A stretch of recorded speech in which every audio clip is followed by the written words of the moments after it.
can also be used for magical mitigation, and knowing what that is in an instant is so difficult, even for a very experienced Oracle player. Yeah. Also, Purifying Flame does have a lot of things that you could get rid of. We've seen it. Fortune's End. Fortune's End, sorry. These names are hard for me to remember. Getting rid of the Warcry buff, Surge buff, Iron Shell buff. Which draft that you prefer? I think that I'm going for Execration this game. Okay. Well, despite the Oracle? That's the only problem. I guess it depends. We will find out very quickly if this is an Oracle player or not. If RR is a good Oracle player, then I think that they win this game. Almost there. Did you see that Nyx almost got a flip? That would have been GG for him, but dodges a bullet. Yep. Mag walking over. Nando, they did this last time where they were almost able to find themselves a little kill, but it does not end up happening as Mag is going to hang out up there on the cliff. They might actually decide to go for a little bit of a wrap here and see if they could. They don't want to go and contest that at all. There's no way that Nando that move. Yeah, this is more of a lane switch. Mag is heading back top. Oh, actually, just kidding. Smoke. Here we go. They are going in. I mean, Jug is in a perfect position to break this. Yep.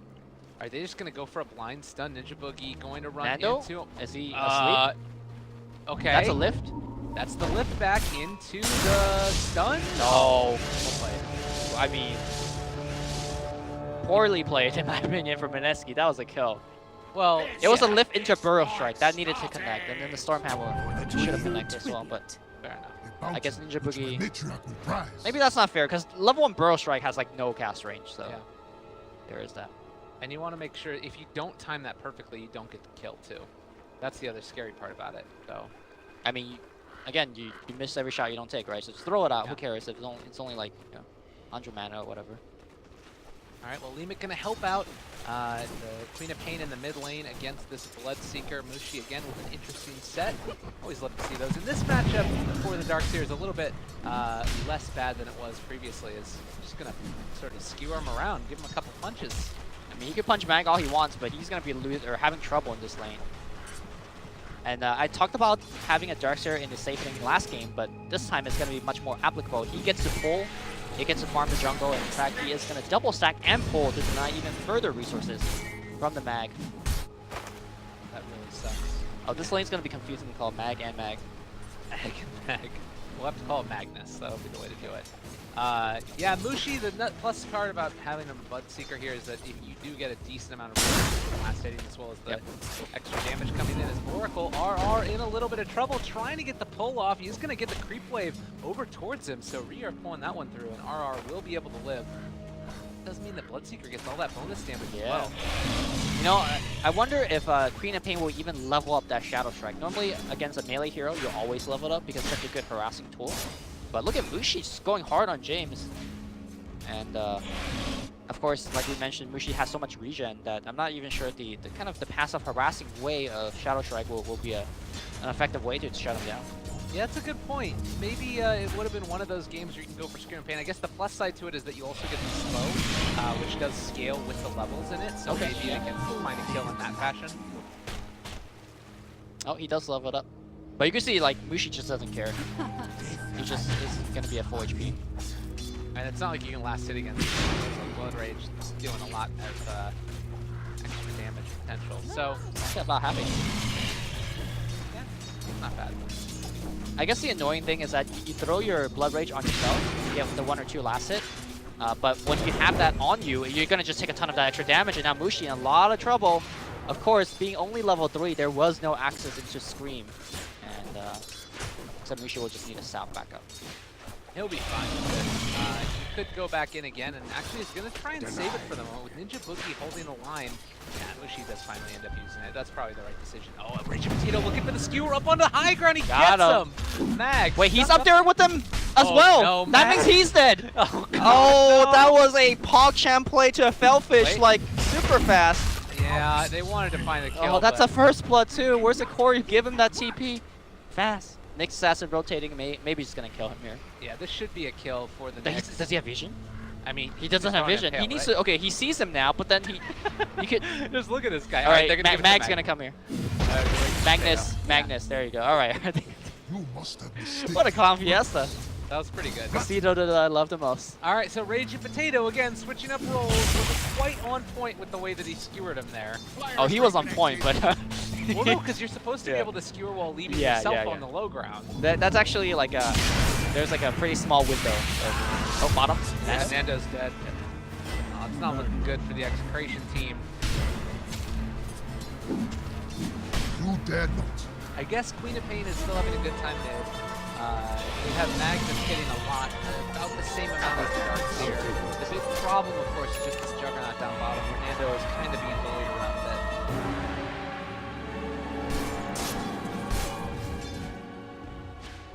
That should help.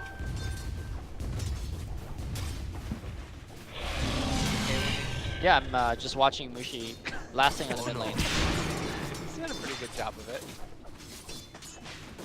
He's on being pushed in by So Mushi buys this infused raindrops, which is like pretty standard against Queen of Pain, but Queen of Pain just spamming the dagger on him, and the dagger, well, just eats up all of the charges. I wonder if it's better off for Mushi just to backpack that infused raindrops for a little bit, because right now it ain't doing that. But he's still taking all the DOT as well. James can keep spamming this.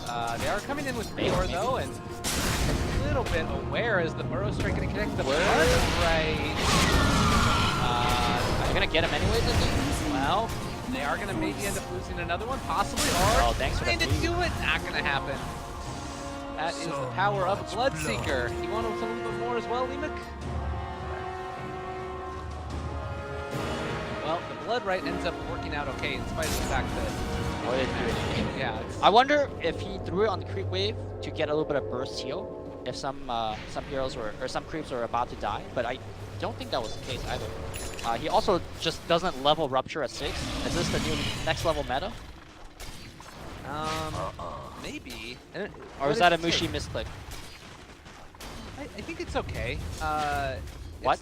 I don't know. I'm trying to think of it like the reason why. There's no real great reason why not to get it, except maybe you're thinking that you're not going to try and kill somebody. It's probably a miss, but I tend to want to. sure. I tend to want to give the players the benefit of the doubt. Okay, you know what I mean? let's do that. Let's do that. But yeah, it's looking quite rough for Execration here. Mineski Tonight. have just kind of been able to be all over them, and you've got this situation where your Juggernaut is kind of countered by the Sven in terms of the later stages, having the Warcry to boost up that armor for your whole team, and I mean, James hasn't been able to get anything yet, but maybe with level 6 he can find a kill on the Bloodseeker. Yeah, Mushi, it seems like one thing, he's having trouble maintaining his Blood Rage at the right time. And maybe that is the strength of the maxing up the dagger build, or not maxing, but taking that second point, because you get that Blood Rage on yourself to get that one last hit, and then you still take all of the consistent DOT damage when the Blood Rage is on you, so maybe there's something there. Bottom line. They found themselves a nice little mix assassin, no points yet by Carapace, the lift up, the right clicks, Lemek goes for the stun, connects onto 2, but blocked off by Arc is going to be denied in the end. They find themselves another kill. Now, really, truly looking like it is all Mineski in the early stages. It is very dangerous to have this kind of pacing of the game against a Bloodseeker, because he could really just like kill Queen of Pain twice. I think Mushi is just waiting for any support rotation now with the access to Rupture, and they just get a kill. Bottom lane looks like Nando is going to go right at Arc, but the stun has already been used. Arc just ports out. Yeah, that's the last one. And I actually really like what Mushi is doing here too. The fact that he is only keeping the Blood Rage at level 2, it's actually really important because the damage increases as the levels go up. So you actually are going to take an extra 10% damage if you got more into it. You can maintain your health by still just keeping the 2 points in Blood Rage. Well, Whereas if you have all that burst damage that's coming out, he will end up just getting blown up by a quad. you always max thirst, so Right. there's no like discussion of having higher Blood Rage. No, we saw some other games where it ended up doing other things instead. I don't know those two games. You're always max thirst. It's your best spell by far, at least early game wise. But You gotta get that Blood right. Dream. max Blood right first. Yeah. Is that the play? Beautiful. I mean, I'm no Bloodseeker expert, so maybe you're right, but that's not what I've been seeing from like QO and let's say Armel, the Bloodseeker players. It's a Blink Dagger soon to be up for the Magnus as well. around 800 gold away roughly. Mag building towards the hood himself. Looks like there's going to be a rotation as they want to swap up the lanes and give Arc a little bit more of that free farm now. Yep. So speaking of Mags, the Magnus, very close to Blink Dagger, so Execration is having a little bit of tough time right now. You also got to keep in mind Execration can scale into the mid lane game fairly decently because of the power farm on the Juggernaut. So even though it's not looking good right now, I think this game is going to be much closer than the last one, just based on how the draft is. Yeah, it's sort of dependent a lot upon how the initiators get their farm for Mineski as well, because if Sand King is able to get a decently timed Blink Dagger and Darkseer starts building in towards something else that allows him to group up, like regardless, I guess that a lot of these fights are going to depend upon the Sand King Blink Dagger for Mineski. Surprisingly for me is Magnus has the highest net worth so far, despite getting first blood. I guess he was doing a very good job last hitting and also perhaps getting a couple of camps with his Empower. James. Play is just going to find himself a little spend, looking to try and take him down. RR was set up, and there's the rotation in. Raging Potato, they get involved in RR. That's what an Oracle does best, steal the kill. I know the spend was picked after the Oracle, but Oracle being able to get rid of all of the plus armor from the Warcry, that was very important in getting that kill and also important for getting the future kills against Sven teams. Worthy Play on Mineski's side is not going to bear as much fruit as they did in down that Sven in the top lane. Oh, they see the Nixus happen. Burrow Strike will connect. Walk away for the moment. Rupture is there as well. Unfortunately, it's all for naught. Lee Mech is going to accept his fate and brought down. Maybe he could have made it to the neutrals if he just mid lane. Reorient in a little bit of trouble. Another blink. Oh, Sonic Wave just for the kill. All right, max range Sonic Wave. Did you say stop? Radiant's been brought down, mate. Don't waste your time. Going back to the Scream of Pain after the 2 and the dagger as well. And looks like the Sand King wants to try and come and contest this here, as you do have a stun on Arc. There's that Burrow Strike available. 3 points into the range is super significant. But alright, there's a stun. There's the turnaround, and that should be the death. Pretty greedy push by Execration. Because I think 3 to 4 heroes were completely missing from the map during that push. Magnus gets lifted behind the tower. Looks like also Empower stolen, but Reor just completely in no man's land. This is the nice play that you get. You have the Blink Dagger up on Raging Potato. They're going to start to make the moves. And we talked about the team fight for Mineski being predicated upon a Blink Dagger from Sand King. That's still a ways away. Like, when Fnatic ran this draft, they had a Pudge hook available that was their new initiating factor. Right now, it's, I mean, it's running in with, a surge forward, but no chance at it. Just get out. Mushi's banking up 2k gold right now. I'm expecting this to be a Radiance.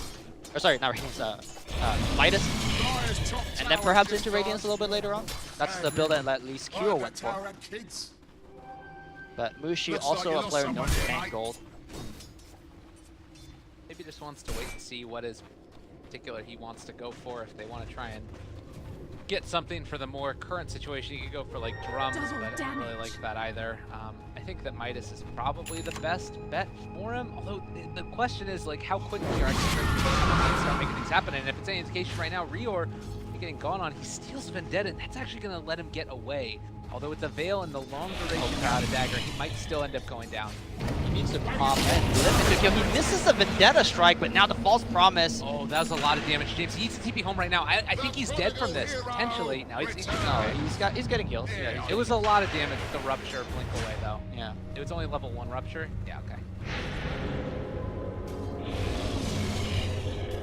Unfortunately, Reor attacked out of Vendetta, and Korean Pain was uphill, and he just missed it. You don't generally see Vendetta missing because, Nixus is melee. Now, gank up top here. Raging Potato does have to blink and the RP. In 3 more seconds, but it'd be a big waste, right, I would imagine, just to use RP on only the Rubik, though. There's Arc in the area as well as Ninja Boogie. Bottom lane is where Darkseer is. Mag just so far away from the rest of his team. Is Mushi going straight Radiance? 2,500 gold now banked up. About what he wants to do. Lehman looking, scouting, finds himself a Sand King. target to go on at the start, ends up skewering back. They drop not the RP, is able to get a burrow strike away. The Impale is going to miss as well. Ninja Boogie doing what he needs to do. Sonic Wave is going to come through. They find the kill with the Oracle. The back is going to be dropped, but they stole Sonic Wave. He turns it back against him. Not enough. RR gets the double. So it was a nice play in combination with Mineski, but not enough. And mid lane, Battle more of Ruin. Alright, Arc is gonna get ported on. Does he have a blink to get out of this situation? No, gets rooted. You're back. Impale, not gonna connect on time here. Remake, don't miss this one. Alright, hits it on top. RP even committed. Damn, they want Arc. I think they could have gotten even without the RP, but Killing spree for RR. He's just all over it. Making sure to keep on getting those kills there for his team. Yeah, really well done though. This last couple of minutes here for Execration has just looked fabulous. can I get my flamethrower out for a second here? Do it. This has gotta be the most ineffective Bloodseeker I've seen in a long time. No. Bloodseeker is supposed to be an early game domination hero. Am I wrong in saying that? Like every time we've seen Bloodseeker, he at this point in the game has like, I don't know, a combined KDA of like at least like 8 kills and 8 assists. Wishi's just farming away. If you want to play a mid-farm hero, there's a lot better than a Bloodseeker in my opinion. He finally decides to go for a Shadow Blade. I better see some 4th of July fireworks from this one. Like, a lot of the timing window of the strength of the hero has been gone and past in my opinion. And that's why, like, in the draft I was talking about, and I would have much rather have seen, like, a Medusa or a DK or something else like that. I don't think it's the hero, it's just Mushi, the way that Mushi is playing it. That's what I'm saying, though, is that if you put Mushi on that other hero and let Arc play the aggressive role on a Bloodseeker, right? I don't think that that style of play that you're talking about for Bloodseeker suits him. Now, to be fair, as we see something happening up top, to be fair, it's hard for Mushi to get Rupture kills because of False Promise. We see the one time that he did use it, Oracle was there, but I mean, the cooldown for this spell is relatively short. You just jam them out. If he doesn't get the kill, he doesn't get the kill. Oracle 100 seconds at level 1, Rupture Double damage. 60 seconds at level 1. And you can't expect Oracle to always be behind whoever you Rupture, right? And the other problem too is that it's not a bunch of the heroes that enable the Bloodseeker to find a lot. Like before it was the Pudge, for instance, they would have the Rupture hook combo, which was so strong. But this style, they're going to move right in, find themselves a Ninja Boogie. He's going to get out of there. He's going to burrow the below ground. They still manage to find the Fortune's Edge. The follow-up from James is going to be there, and they will secure that kill with Raging Potato. He's playing a really good Magnus. Very impressive with this play so Well, far. maybe that's why he's playing it, even though he's designated the fourth player for the team. Clearly know what he's doing. Did have the highest net worth out of the laning stage. Now only falling short to the Queen of Pain. And yeah, he is taking over this game right now. Mag surrounded from all sides here. Need to get himself out of there. Numic coming in. Mag also needs to be super careful with farming with his Iron Shell because it's very easy for the Nyx to just walk next to you and just, get an initial stun on you. Oh, definitely. Radiant's middle Yeah, tower that's is always under the way. attack. That's why you're talking about during the draft, the Nyx being a great counter to it. Mushi split pushing for the moment. Ninja Boogie is here as well. They have a blink on both. Well, just the Sven actually. So Sand King doesn't have the follow-up yet. That is a big turning point, I will say. As Queen of Pain is going to TP in to try and defend. This could be a really quick kill on James if he's not careful. Oracle is TPing in from the back, and this could be enough to save him. I think that they do get An 8 here. Oracle's here. They're gonna get it off. False Promise last second. Where's the Rupture? Did he not cast it? I don't think so. Oh man, that. Blood Rage is pretty good here though. The silence is going to be until they skewer him back. Sonic Wave. Oh god. Got him. I don't think the Rupture would have made any difference there because the Oracle would have kept the Queen of Pain safe anyways. No, definitely.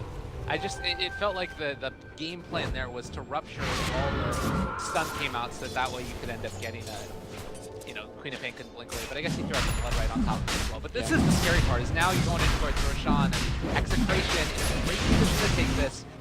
Mineski don't have the items yet to come and contest. No. They do not. Ninja Boogie seems like a lot of weight is on his shoulder. That Blink Dagger that you keep mentioning is getting close.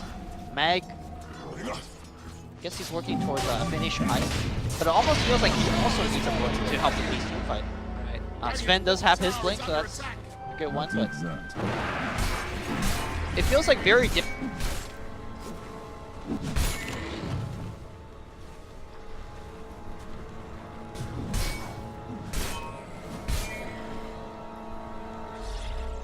like a lot of timing window has been lost, at least with the Bloodseeker. The lanes have not gone the same way. A little bit like running around like headless chickens, I almost want to say. Yeah. But there is still this great combo that's eventually going to come out, and we just need to wait for that Blink Dagger to get done, and then we'll, I would imagine from the Sand King, start to see some big plays. But it has been, I mean, this is, even for a position 4 Sand King, that's the strength of this hero really, is his ability to farm out given limited space around the map. So bottom lane, Sven set up, but he's gonna run into Nando here. Do they split each other? Yeah, Ark has a ward. That ward is right next to him, but looks like they spotted that blink anyways, and now... Oh, Leemic, he's found him. There it is. The root comes out. The Impale is there as well, and Sven in no man's land. It's just gonna end up dropping. The war cry, obviously purged, and yeah, that's rough.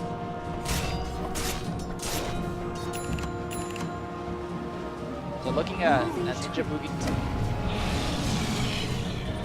Yesterday when we were casting that, we saw a mech out of a Sand King. Or was it me and Gods that were casting? No, that's you. Okay. Ninja Boogie is the first person that like really popularized that build. He loves his mech Sand King. We might see it down the line if he feels like his team needs a little bit of a team fight. Although Darkseer normally is He is oh, Jukes? trouble. He's still in trouble. That's dead hero. Empty center trying to turn this. Ninja Boogie going in. Vacuum wall, but they end up saving Nando. He's going to be okay, and the rest of them should be able to run these guys down. The skewer over the cliff and far away. He's able to blink away before the Stormhammer hits Mushi. Going oh so fast. The Burrow Strike through on to 3. This is going to be the death of Nando. Most assuredly, it's Mushi running down that Aegis Juggernaut. Can they kill him a second time? TP? He needs to get it out right away, and yeah, no way out of this one. So they will be able to only secure the kill really on Magnus, but a great jump in from Ninja Boogie. Yeah, good bait there as well. The Rubik dying. Rubik also stole Omni Slash before he died there, so I think Nando definitely needs to be, because he Omni Slashed at Sven in the jungle, right? Yeah. Yeah, you need to get rid of that spell, but just small mistake. He wasn't punished there, but definitely could have been.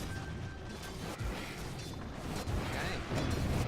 11 to 8. Current net worth lead is around 1K into the favor of Execration. Tenuous lead, but a lead nonetheless. The question is going to be, how do the next couple minutes work out, and where are we going to see the next rotation for Execration? I think the onus is definitely on Mineski, because the way I see it is that Execration, they have Empower Juggernaut. To me, this is the best way to extend into the late game between both of these teams. And they could take it slow, or they could speed up the game. Whatever Execration wants to do, they have the power to do so right now. And Mineski has to be the one that says, look, we don't scale nearly as well, even though we have a Sven. And we need to start to get some Blink Dagger team fights going. I love the not finishing the pipe for Mag first, and then pick up the Blink. Like, he needed that Blink in that last team fight. Series is always just so important to get in the midst of all of it.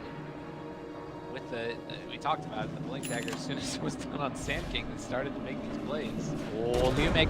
Now he's looking, he's hoping, he wants it. That's what's done on the 2. Decide to go, not quite there. Mana Burn stolen by Reord. Only a level 1 Mana Burn. Bushi, ready to TP in that for a cleanup BKB? duty. Yep, BKB. They're pushing him bottom.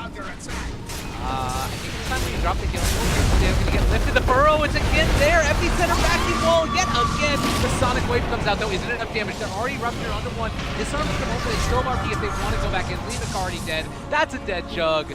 Wasn't able to survive through it in range. Potato now trying to get out. They don't have to increase movement speed anymore, but there's zero. They catch the Oracle. James trying to do anything at all. They're going to throw all of their lives away. Only the Rubik is going to die, and maybe 2 will. James, now he's going to get out of there, but still, rough fight again for Execration. I wonder why they keep thinking they could win a team fight under the tier 1 tower. That last team fight already shown that they couldn't, and now it's one items picked up later for Mineski. Again, I don't think they needed to take any risks. They could just sit back and farm and say, Mineski, you have to be the one that's fighting into me. I feel like Execration are making all of the wrong big decisions. Also, in that last team fight, the Rupture went off, right? And the core got killed. Yeah. Magnus had a TP all that time, could have just teleported out. Instead, he just waited in the tree line, maybe thinking of an opportunity to get a counter kill or 2. But the team fight was already lost as soon as the vacuum wall came out, as soon as the epicenter came out. So I think they could have also mitigated their losses. Execration to me is playing very poorly. And throwing away a 5-6K advantage that they had previously. And I think that it's also, it's not so much that like, I think you're right about the decision making. It's not that their individual play is bad, it's that Mineski have more ways to outplay them right now, and the decision making is really the worst thing going on wrong for Execration right now. Yeah. Because I think by and large, they're still really talented players and they're making good plays by and large, but it's just that the plays that they're making that are good are also the wrong ones. Yeah. So one thing I'm definitely learning about Bloodseeker's timing and his ability from this game also is, you know, previously I was saying, look, Mushi is missing a lot of his time window. Bloodseeker is a hero that, at least personally when I watched it being successful, is the one that ticks over the 10 to 15 minute mark by getting a bunch of rupture kills, right? But what we saw from Mushi last fight was his teammates did an excellent job of putting everyone at relatively low HP, even through the healing ward. Yeah. And as a result, he just turned into Superman, popped the BKB, and just played cleanup. So maybe that's the reason why he's picked, the hero's pick for this, and it definitely worked out in that particular fight. Yeah, and we have all of those big team fight ultis that are sort of set up to try and... Hello. He does have Force Blink if you want to go for that one, but he's not designed to go for the RP. Worthy tribute. But yeah, like if everybody's brought low, suddenly you're in a great position to take a fight afterwards. But Ninja's Rune not going to get picked up there. Bushi still got a shadow to go back on. I like the Magnus Hand of Midas pickup. I feel like they're understanding now that they can't end the game very quickly, and already Jug is set up to go late game. Now Rage and Potato needs to be, because a lot of the map is going to be farmed out.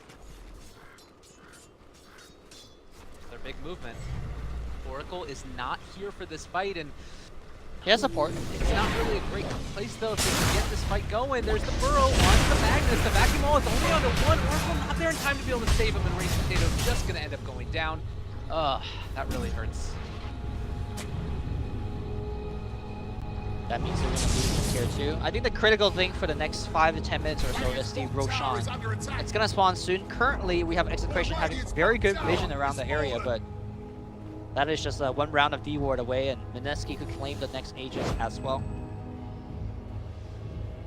Time to group up here, I think, for Execration as soon as their Magnus spawns. Get a good smoke going, get a team fight going your way, get like 2 to 3 pickoffs, and then claim the next Rosh. Because I think if Mineski gets the Roshan right now, the game's over for Execration. Even though they have the better scaling late game, with the momentum of the Aegis, they could just take tier 2s and proceed into a Rax push.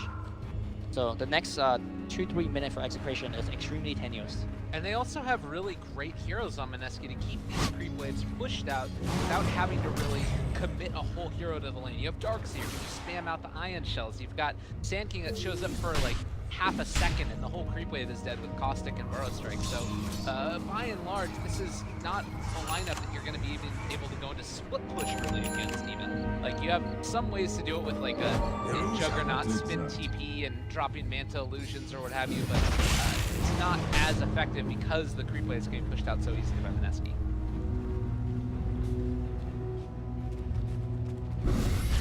Good sphere for James. To keep him alive. These fights to make sure that the rupture does not come out on time. Yep. I guess the other thing is that we haven't seen this fight Execration wanted almost ever in this game. We haven't seen a big RP onto several targets, and I don't know if that's just because it feels like Mineski are always the ones initiating on them. Well, Mineski is also playing fully aware of the fact that if they get RP, they lose. They are never grouping up for RP. That's the other big thing. Mushi breaks a smoke by himself. Is there any detection? Oh, the dust is in his backpack. Wait, there's a gem on Raging Potato, so they actually find it. Skewer back. Omni Slash is going to be there as well. The Omni Slash got pushed away! Huge misplays! Oh my god, the RP is going to get used on the way back. Nobody's dead on the side of either team just yet, but a huge misplay out of Execration. They won't lose anybody just yet. Now Ninja Booty's up on the sky. Finally, they get the 1 kill. And I believe that's it. Critically, Roshan's alive, and now I think Mineski can't even think about taking it right under the nose of Execration. That was a series of errors and misplays, and the pushback with the Omni Slash and RP going, the RP stolen. They could have jumped now onto Reor. They break the linkage here for a strike, turn it back around. Rupture into 4 staff. trying to get him out. James is gonna blink away, still taking a good amount of damage from that one. Nando now on top of Mushi, trying to take him down, but the gem isn't in the area. They can't take him down, they can't get on top of him. And now tries to turn, kills off the Rubik, but will they be able to turn it around? They end up delivering the BKB to Arc in the middle of the fight. The Skewer to try and keep Mushi backing away. They are gonna be able to get him up on the high ground, but the Shockwave finds the kill. And it does look like with that, Ninja Boogie going to be able to throw strike away, still chasing James. Finds Ninja Boogie, Leemic there as well. They get the impale on the other side of the fight. Looks like Nando is finally going to give up chase, but they take down the second. Is it over yet? I think so. It's not over yet. Okay. All right, reset. That was some clown fiesta is all I got to say for that, but now Execration does have an opening to go into Roshan. They might actually just get it here. Yeah, Bloodseeker's dead, Sanking is dead. There's no way they could challenge this Roach fight. Despite the disastrous first half of the fight, Execration does win out in the second half. And they will claim the Roshan. The big difference in these fighting abilities that Mineski, to me, okay, both sides have big long cooldown ultimates, RP, you know, the vacuum wall and stuff, but as soon as God's Strength and the BKB went down on Sven, he just couldn't fight. And even though the 1v1 between Juggernaut and Sven is more in the favor of the Sven, because Sven is just a stronger man fight hero, that fight went on for such a long time. Nando obviously just have Diffuser Blade, he has Blink, he's able to chase and get kills much easier against the support's backline. Now you got Mineski trying to invest in the gem as well. They need to make sure that in the midst of these fights, they can keep eyes on the next assassin. Him scouting out and getting vision at the start of a fight can be all the difference in the world. Right. How impactful an RP can be. And this has been team fights won without big RPs hit. And sometimes even, you know, skewers messing up Omni Slashes and stuff like that. So, very close situation. I think that Mineski have got to be worried, and they need to start thinking about maybe trying to slow the game down a little bit, wait out the Aegis, get into the next round of items. I mean, the dangerous thing about that is you're slowing the game down against a power farm. Yeah. So, they're wrapping around. That gem is there. James is going to end up scouting. They look for Mushi again. He's in the area, and I think that they are going to just barely not have vision. James, go up to the center. They got him now. All right, RP, Mushi's done. All right. Spen's like 8 ult to get that kill, but hey, got Mushi. And I'm not sure if they could push into the tier 2 though without all these ults. Mushi has a buyback. This could be a big turn here. They really need to be careful. Ag is there, he's going to blink out as well. And I think as long as they just content themselves with the tier 2 tower, it's going to be fine. Yeah. But you can't go for high ground yet until you have RP backed up. Just because of the danger of a Bloodseeker buyback. Sanking is showing himself bottom. The way that he's looking like he's playing, he has no TP. Oh, Sand King, if he's not there suddenly, this actually ends up changing completely. He's not there for this fight. This is going to end up being a tier 3 at least. Tower. Yeah, Sand King, why does he not have a TP? Or why did he show bottom if he didn't have TP? All right, they're in position now. Execration, they're going to go for the opening. There's the burrow. There's going to be the catch. A hell of a lot of damage coming through. They have the false promise, and actually, they're taking a ton of damage as of yet. They fought back on Mushi's in the middle of the fight. Already that Aegis is down. Can they find anything else here? They end up stealing Vendetta on the Rubik. Enough as of yet, they jump forward and they will kill off Nando. No RP still. It looks like the rest get out. Probably RR is going to escape, as well as maybe Leemic? No, they have vision on him the whole time, right? Yeah, he doesn't have a TP either. All right, so that was a costly push here. I think they could have gone to tier 3 and just gotten back very safely, but they just got a little bit greedy. They knew that Sanking wasn't there, but Sanking obviously was booking it the whole time back.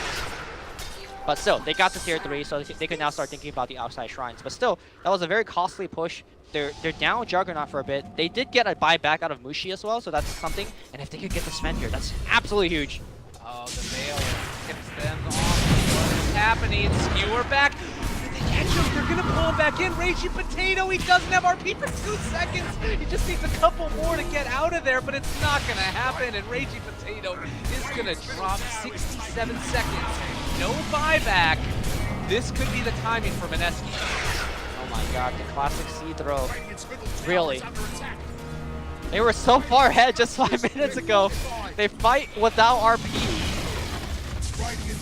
And it's all crumbling super fast. All right, he has buyback now. That's the thing. As long as he has buyback there. But who's their initiating Sun? He is the initiating Sun. Right. Are you expecting Nyx to land an RP on his own? I guess he can. Here we go. Forward Leemic Remix gets it off. BKB is already there though, and now Omni Slash. They tried to take it over the rest of the team, and Mag is going to end up dropping because of it. Still barely left alive Mag's back. Remix as they are going to jump in. Tries to go to RB. Raging Potato still dropping low yet again. Arc doing the damage. It is eventually going to fall nonetheless. Nando with the double. They catch him as his way out. Reor pointing his foot down as well. So 4 are dead from Mineski. Oh my god, this game is all over the place. And now does Execration just run down to the top lane and just get a Rax? That seems to be your go here, James, moving forward, perhaps even cutting the next creep wave just to make the push a little bit faster. I think that they can do it. This is still a situation where obviously you don't want to buy back on your spend, and I don't think that their team is really the worst as far as being able to hold out against the lane of Rax being down. We'll have to wait and see. We get ready again. 20-19. It's feeling like the game is on a knife's edge. It's just been back and forth. Execration is on a different page. Raging Potato just pushing in. Meanwhile, his team are taking shrines. I don't think they're going to think of a high ground anymore. Okay. So that's a good break here for Mineski. All they've lost was a couple of heroes. They didn't lose any buybacks. They've lost a shrine. Oracle has Guardian Greens. All right, maybe R is the real Oracle player. This is the most farm Oracle I've seen in a while. Yeah, that's insane. Yeah. All that KSing that he did earlier, paying off. He ended up with a 60 GPM talent as well. Sure. I think that's probably the way to go. Yeah, particularly if this game does stretch out for a while, which it's very possible that it could. Yeah. It's on Nando as well. So, current state of the game, let's try and break it down a little bit more as to where we're actually sitting. Do you feel like this 7K lead for Execration is indicative of the game being into their favor, or do you think that Mineski are pulling it back at the very least, or can pull it back? Hold that thought. No. Execration rotating in. That tier 2 being at like 10 HP is a big problem right now, because this wraparound play is going to be a lot harder to execute.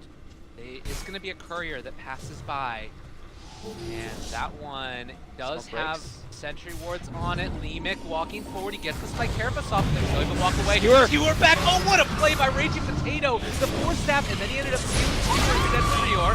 Still looking for that opening. Sonic Wave comes out. Mag in trouble. Arc is already there. On to Nando. The epicenter turn around. This Juggernaut is just dropping so quickly. He is going to die. On the other side, though, they still take down Mushi. So, a lot of damage being dealt out. The Impale looking forward, trying to get his opening, but instead they just turn and destroy the Nyx. He didn't even throw it out. Arc, in the meantime, still being kind in control. Ninja Boogie there as well. They've been able to hold on to a lot of this damage potential in spite of the fact that the Jug is already dead. No, they missed the skewer. Now Queen of Pain goes for it to clean up the kill. 3-2 so far at the end of the fight. Ninja Boogie's at half HP, and Darkseer is running away. The problem here for Execration is that they don't have a creep wave, so they can't get any objective out of that successful fight. So back to more farming. My God. So go ahead. Oh, it's just like 44 kills in, and it doesn't feel like, even at 38 minutes, you're able to like fully finish these objectives off. If Mineski just even have like 1 or 2 heroes, Execration don't feel comfortable. This game could go for a while. It can go for a while. I think this game is very volatile, but if it just goes in a more like slow down pace of the game, which I don't envision is happening, but if it does slow down, I think it's Execration's game, because they already have an open lane of racks up top. If they do win another team fight with better creep waves, they will get a set of racks, and that will pull them further ahead. Even if the game just like, again, doesn't go anywhere, they still have a power farm, especially with Raging Potato now turning himself into a secondary core with that Hand of Midas. I think that's a lot of damage that Mineski just can't keep up with. And also, I believe we're getting to a point where the Bloodseeker core pick is starting to taper off. I don't think he did much in that last one. Yeah, well, part of it was also just because he got caught and blown up and isolated from the rest of his team. I still think Rupture is incredibly hard to deal with. I'm gonna go to Rupture damage, actually. I guess this is the more right-click oriented build, but yeah. I guess the other idea is that he comes in to clean up at the very end of the fights, like we talked about before. Yeah, it's like you said earlier, he doesn't have his supports to synergize fully with the Rupture, like the Pudge or the Tusk Kick even. Oh, here we go. Smoke broken. Emic in trouble. He's going to get caught. And that should be a very easy kill as Nando going to walk back in. Invis realize this. They are going to be right in the area. He's getting away. Blinken there's going to be the TP. It's a little bit late though. Can they get him? Oh no, did you know what happened there? Mushi ruptured a Lincoln Sphere. So he just walked off. Yeah. All right, 40 minutes in. They ended up losing their Nyx assassin. Can still maybe take a fight here. Oh, walks up a hill, Lincoln gets broken immediately. He does have to get some false promise, but Sven doesn't care. Sven's just going in here. Juggernaut looks like he's still going to be alive. James also blinks out. The Burrows around the back line. They do find him. RP's used, but oh, the skewer, everything else missing afterwards. James, level 25, pops off the Sonic Wave. Ninja Boogie comes back in. Here comes the Omni Slash and bounces to the left side. Are we watching a clown show? Ninja Boogie, Burrow strikes to the left side. Mushi comes back in, but I don't need to win the right click. Ninja Boogie finally will get spun off and killed. Mushi invis up. Do they have detection? Meanwhile, blinking forward, Arc. Alright, his God Strength is out. It's ending, but he's still man-fighting James. Should be fine. Can he blink away? What is happening? Alright, he's off the cliff. He will go down. The vacuum, though, puts more hero onto the cliff. Blinking forward, Yule Scepter finds Mushi this time around. Mushi doesn't have the BKB. Looks at TP out. Cannot complete the TP. That was so silly. There were so many missed spells in that fight, and it's because all these heroes are so mobile, and it looks a lot worse than it actually is. At the end of the day, Execration wins huge, and they take down the Bloodseeker, they take down the Sven, they take down all of these cores that are going to be so important for defending high ground. And after taking Roshan, they might finally go for it, but the fixture of Cliff, the epicenter just like in the middle of nothing, and Omni Slash bouncing on it just like an illusion. And that one hurt a lot. It's indicative, though, that this lineup from Execration, I don't think you need as many of the big teamfight ultis to hit all at once. And I think that's where the strength of Execration comes in, is that they can do a lot with a little. Yeah, even if all of their big ultimates aren't hitting, they have so much mobility. The Blink Dagger on the Juggernaut, the Sven, the Blink on the Nyx Assassin, the Blink Mag. You don't need to land a 5-man RP. You just start the teamfight with 1 or 2, you disrupt Mineski, force them to be in a running situation, and then you pick them off one at a time. For anybody just joining us from the North American stream, welcome. This is the Southeast Asian playoffs. It's an 18,000 net worth lead for Execration as they're getting set up to try and come back in this series. Mineski lead 1-0, and assaulting high ground now. They're going to move out Mineski, seeing if they can break this pressure that's coming from a freshly... I hear the BKB going off somewhere. Uh-oh. Please. Okay. It was down to 5 seconds anyway. Radiant's top tower is under attack. Might not be okay when fight breaks out now, though. 40-second cooldown on the BKB still. This is one of those moments, too, where Radiant's top tower is under attack. be minute, and if they're able to find it on Just Execration, wrap around. Mineski could be in a hell of a lot of trouble as Potato RP available. Thick, pop a shrine to get his mana back up. They're looking for that opening now and will find the Sven, but by this moment, they're looking for that opening. They turn now, Lincoln pops. He gonna walk back in, maybe a run of blood, right? The Rupture's there as well, backing wall on to 3, the Burrow as well. Arc just trying to get into range, it is gonna dismantle Nando, so Aegis already down. Can they find any more? Leaving, taking a lot of his damage. Well, Razor Potato, ready to jump back into the RP, and if they can run him down, the Omni Slash doing a good bit of damage, but it is gonna end up not transferring over fully. Sonic Wave comes out there, bringing them all low, is gonna find the kill. The Sven immediately buys back. You don't have God's strength for this, though. Get any more off the back of it. I do think that this is going to be Execration able to take this fight unless we get a miracle play here from Mag, and there it's the beginning of it. The Burrow Strike, the stun through onto 2, they turn it back around, the Impale is big, and possibly Raging Potato, with a little bit of help from his friends, is going to be able to bring down that Sven. That's the dieback, 100 seconds, and possibly, unless there's a miracle here, it's going to be Execration drawing this one even. I mean, that teamfight looked like it was close, but in my eyes, it wasn't close at all. James didn't even drop ever below half HP. That level 25 talent on Queen of Pain just took over this game. To me, this game is the difference in terms of the mid. James going off in these late game teamfights, and Mushi's Bloodseeker nowhere to be found. I think all he did in the last teamfight was Rupture the Juggernaut, who had an Aegis, so he just respawned and the Bloodseeker was out of the fight.